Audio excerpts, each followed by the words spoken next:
Masyarakat muslimin rahimakumullah, saudara kaum muslimin, tidaklah berhenti daripada kata-kata ketika khatib sedang membaca khutbah.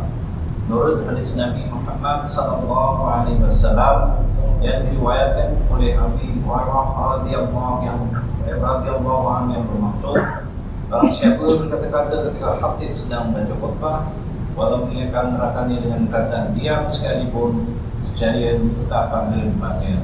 Dari itu, marilah sama-sama kita diam, dengar dengan taat, mudah-mudahan diberi rahmat.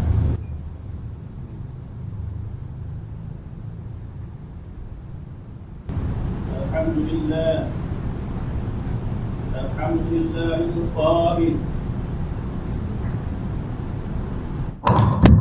والذين إذا أنفقوا لم يسرفوا ولم يقتروا وكان بين ذلك قواما. أشهد أن لا إله إلا الله وحده لا شريك له وأشهد أن محمدا عبده ورسوله. اللهم صل وسلم على سيدنا محمد وعلى آله وأصحابه أجمعين.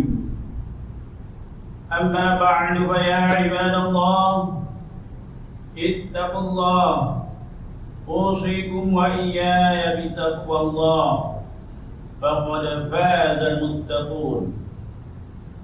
قال الله تعالى في كتابه العزيز: يا أيها الذين آمنوا أطيعوا الله وأطيعوا الرسول وأولي الأمر منكم، فإن تنازعتم في شيء فردوه إلى الله والرسول إن كنتم تؤمنون بالله واليوم الآخر، ذلك خير وأحسن تأويلا. Yang bermaksud, wahai orang-orang yang beriman, taatlah kamu kepada Allah dan taatlah kamu kepada Rasulullah dan kepada ulil amri, yakni orang-orang yang berkuasa dari kalangan kamu.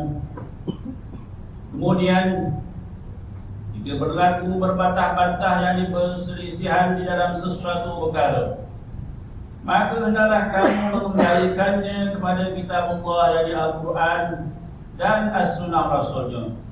Jika kamu benar-benar beriman kepada Allah dan hari akhirat, yang demikian adalah lebih baik bagi kamu dan lebih elok pula kesudahannya.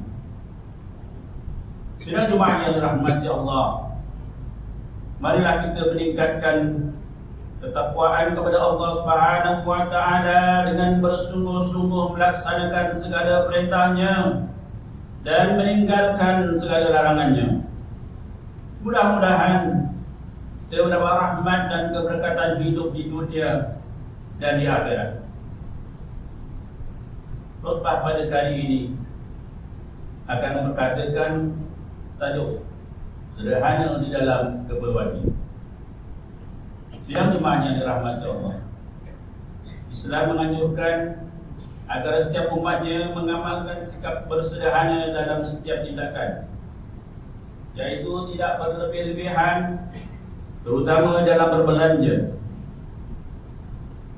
Hal ini selaras dengan firman Allah Ta'ala di dalam surah Al-Furqan ayat 67 yang telah dibacakan tadi, yang bermaksud, dan juga mereka yang apabila membelanjakan hartanya, ia adalah melampaui batas dan tiada pula bakhil kedekut. Dan sebaliknya, perbelanjaan mereka adalah betul-betul sederhana di antara kedua-dua boros dan bakhil. Untuk tujuan ini, Islam telah menetapkan beberapa peringkat keperluan bagi seseorang menguruskan perbelanjaannya. Yang pertama, keperluan yang sangat penting yang dinamakan daruriyah. Keperluan ini merupakan keperluan asas seperti makanan, pakaian, tempat tinggal dan sebagainya. Tanpa keperluan asas ini, manusia tidak mampu meneruskan kehidupannya. Yang kedua, keperluan yang dinamakan hajiyah. yaitu merupakan sesuatu keperluan di dalam kehidupan, namun tidaklah sampai kepada manusia tidak mampu untuk hidup sekiranya tiada memilikinya. Keperluan ini untuk memberi kemudahan dan menghindarkan manusia daripada kesukaran. Manakala yang ketiga, keperluan tahsiniyah, yaitu keperluan tambahan bagi memberi keselesaan dan melengkapkan lagi kehidupan manusia. Keperluan ini sekiranya tidak dikawal akan membuatkan manusia berlebih-lebihan di dalam menguruskan kehidupan. Asyraful muslimin rahimahullah. Sebagai seorang Islam, tentunya kita menyadari bahawa di dalam menjalani kehidupan ini Allah SWT telah mengurniakan berbagai-bagai nikmat yang tidak terhitung banyaknya, sama ada dalam bentuk kesihatan, keamanan, kesejahteraan, kebahagiaan dan sebagainya. Namun kadang-kadang dengan nikmat yang melimpah ruah ini menyebabkan seseorang itu lupa dan lalai kepada Allah Subhanahu wa taala. Contohnya, pada hari ini kita dapat melihat jumlah rakyat Malaysia yang terlibat dengan masalah keuangan yang semakin meningkat. Kebanyakan masalah yang dihadapi ini berpunca daripada sikap manusia itu sendiri, seperti berbelanja mengikut hawa nafsu sehingga berlaku pembatiran. Begitu juga kegagalan membuat perancangan yang bijak di dalam mengurus keuangan secara berhemah juga antara penyumbang kepada masalah ini. Contohnya, apabila seseorang itu mengambil pinjaman yang melebihi jumlah pendapatan dan mereka gagal membuat bayaran balik, maka akhirnya perbuatan seperti ini akan membawa kepada beban kepada mereka. Di mana firman Allah Ta'ala dalam surah Isra ayat 27, Innal mubazzirina kanu akhwana asyayatin wa kana asyaitan rabbihi kafura. Yang bermaksud, sesungguhnya orang yang buruk itu adalah saudara-saudara syaitan, sedang syaitan itu pula adalah makhluk yang sangat kufur kepada Tuhan. Sidang jemaah yang dirahmati Allah, sesungguhnya agama Islam tidak melarang umatnya berbelanja, tetapi hendaklah secara berhemah, yaitu dengan memberi keutamaan dan mendahulukan perkara-perkara yang lebih penting.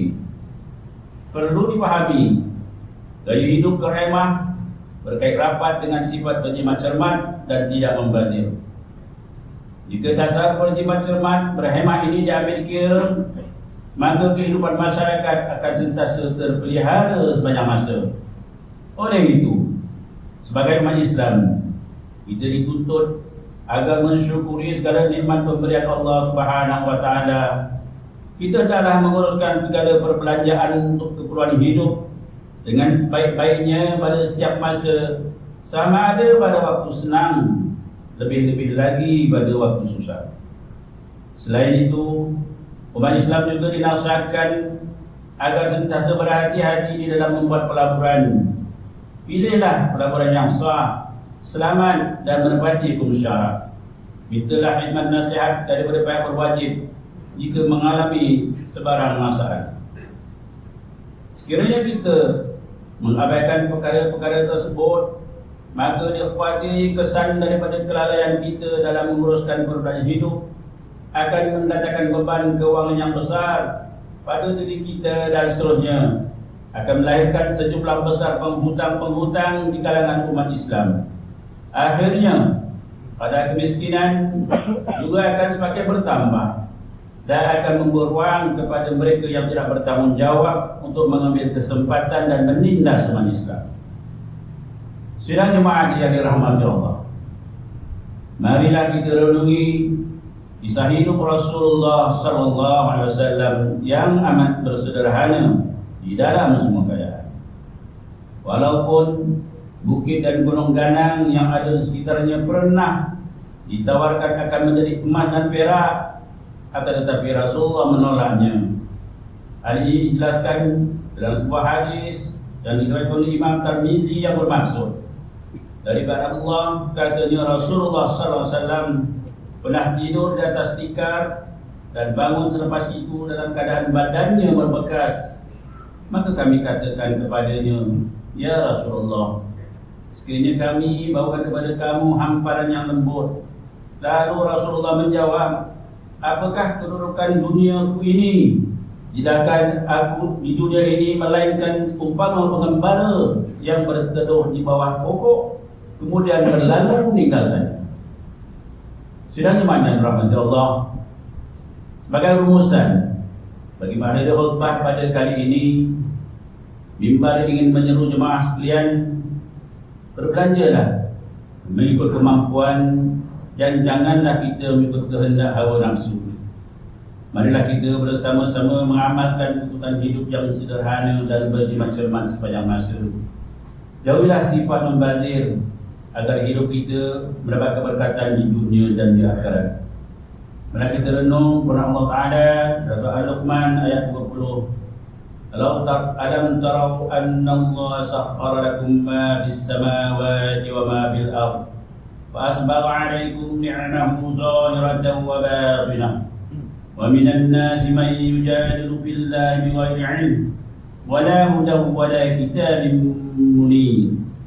Yang bermaksud, tidakkah kamu memperhatikan bahawa Allah telah memudahkan untuk kegunaan kamu apa yang ada di langit dan apa yang ada di bumi, dan telah melimpahkan kepada kamu nikmatnya yang zahir dan yang batin.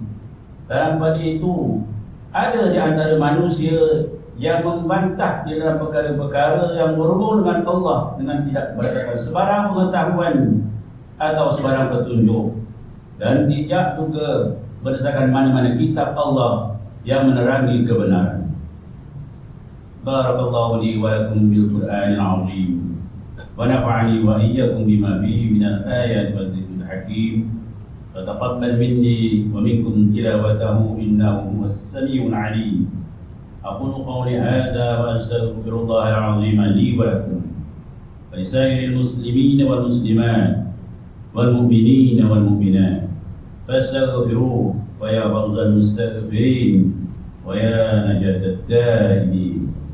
آمين يا معفف الطاعين فزدنا لطاعتك أجمعين وتب علينا وعلى المسلمين واغفر ذنب من يقول أستغفر الله العظيم أستغفر الله العظيم أستغفر الله.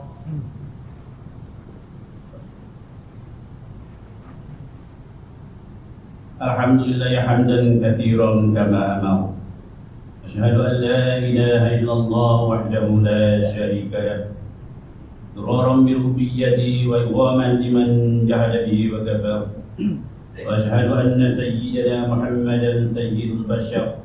Sallallahu wasallam ala sayyidina Muhammad wa ala alihi wa sahbihi man tasarat 'ainun bi nadhari wa udhun bi khabar. Amma ba'du fa ibadallah, ittaqullah fima amar wantahu amma nahakum anhu wa zajar. Wahai Allah, ingatlah bahawa dunia ini adalah tempat tumpangan untuk sementara. Akhirat jualah sebenar-benar tempat yang kekal untuk selama-lamanya. Oleh itu, marilah kita bertakwa kepada Allah untuk mendapatkan kebahagiaan serta menyelamatkan diri dari siksaan api neraka. Allah telah berfirman dalam surah Al-Ahzab ayat 6 ayat 56.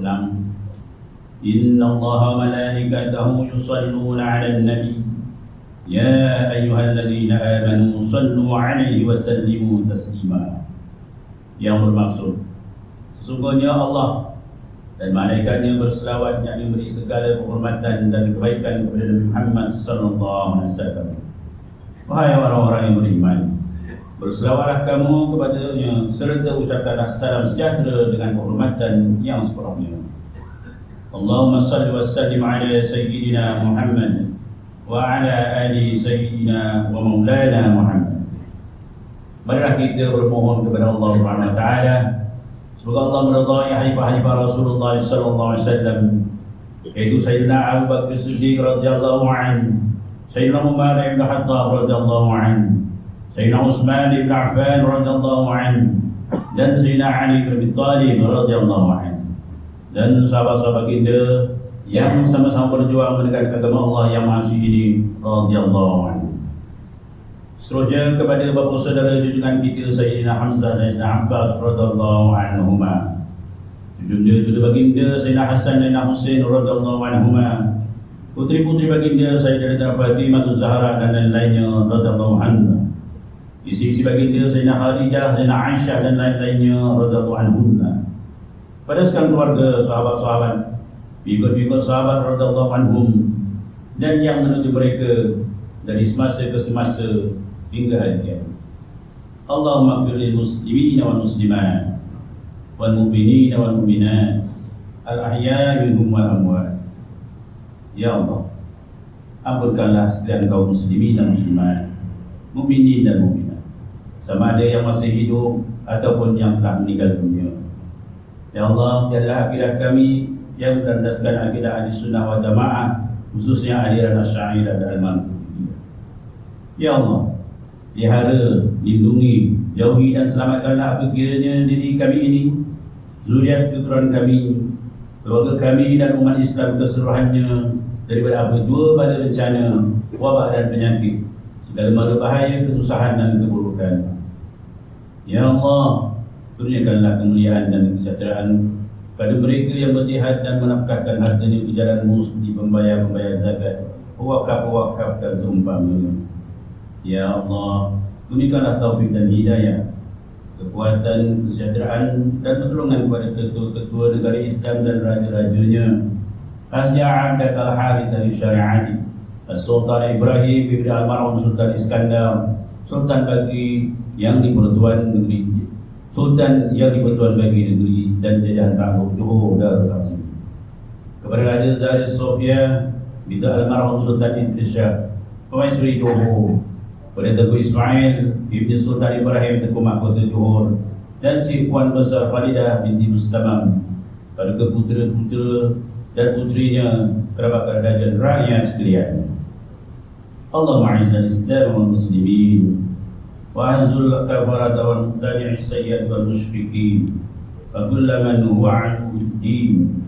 Allahumma hadrid umuman muslimin wa qdi dayni 'alil madinin wa ahsin khalasal masjudin waj'al hadzal balada aminan mutma'innan rahiyyan wa sa'ir biladil muslimin.